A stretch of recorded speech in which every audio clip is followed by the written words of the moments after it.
अल्लाह ताला फरमाउंदा लभना होवे कि मेरा वली केड़ा आ ते इन औलियाउहु इल्लल मुत्तकून। कायनात दा खालिक फरमाउंदा मेरा दोस्त सिर्फ और सिर्फ वो आ जिहड़ा मुत्तकी ते परहेजगार है।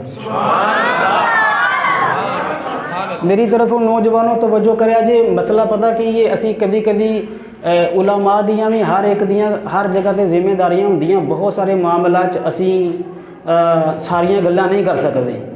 तो जे तुहानूं शऊर आ गया तो थोड़ा जिहा शऊर होर अपने दरवाजे खोलो।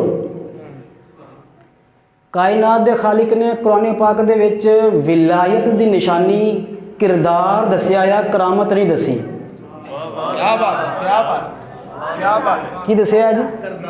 किरदार। ये अपने दिल ते लिख लो, विलायत दी निशानी किरदार आ, करामत नहीं। क्या बात। करामत दे विच शोभदाबाजियां भी आ जांदियां जिहड़ियां लगदियां है कि करामत आ, लेकिन वो हुंदियां ਉਹਨੂੰ पहचानना मुश्किल आ। ਤੁਹਾਡੇ सामने हथ चीज़ रख के गैब कर जाते, तुसीं कहंदे इस तो वड्डा पहुंचा बंदा ही कोई नहीं हैगा। बहुत सारे शुभदाबाजी हैं। ये साड़ी वजह नाल, अपने सारिਆਂ ਦੀ वजह नाल जनाब वो 2-2 फुट दियां लंबियां वो लटां, ठीक है जी, वो जोड़े उन्होंने स्टेटस वधदे आ, जिन्नियां उंगलियां च मुंगदरियां अंगूठियां वधदियां उन्नी पहुँच वधदी है। जिन्नी ज़्यादा देर ना नहावे तो जिन्नी बदबू ज़्यादा आवे उन्नी वो पहुँचा होया। ये असी किया है ना जी, ये असी हर इट पुट्टो तो थल्लों ये बंदे असी पैदा किए हैं।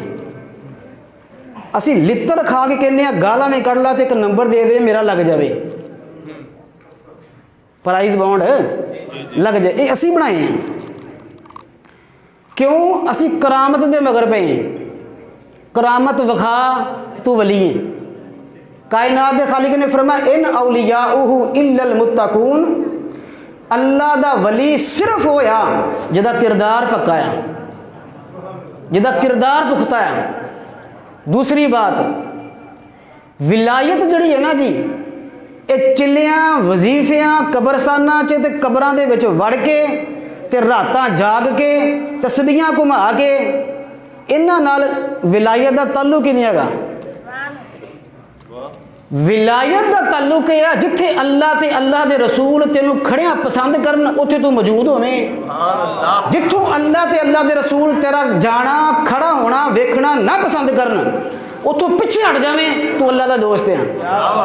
मुश्किल नहीं है। अते कहंदे जी चिल्ले कट्टण का नाम ते सजादा नशीनी ते दरबार दे होण दा नाम विलायत आ।